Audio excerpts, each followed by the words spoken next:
is preparing to host a large-scale military parade on the Saturday to commemorate the 250th anniversary of the United States Army. Also, the event that aligns with the President Donald Trump's 79th birthday, which he has described as a parade like no other. Set to begin at 6 o'clock in the evening local time on the June 14th, the parade will take place around the National Mall, including the Washington Monument Ground. Also, while tickets aren't required, the United States Army recommends that the advice of the registration should be made on its website for the better viewing of the access. Also, more than 7,000 uniformed troops are expected to participate, accompanied by the tanks, armored vehicles, marching bands, flyovers, and a large-scale firework display.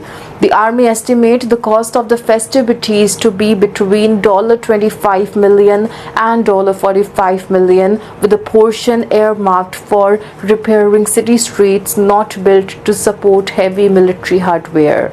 Also, thundering tanks and the breathtaking flyovers will roar through our capital city, President Trump said ahead of the parade.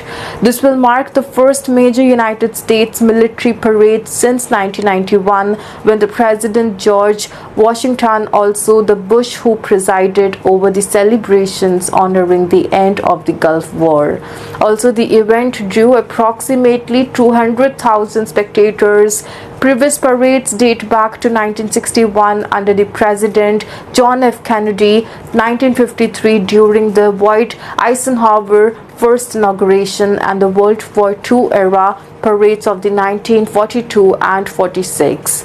Protest across the nation, if we see, while the capital is preparing for the military fanfare, demonstration opposing the Trump administrations are set to erupt in over 1,500 locations worldwide.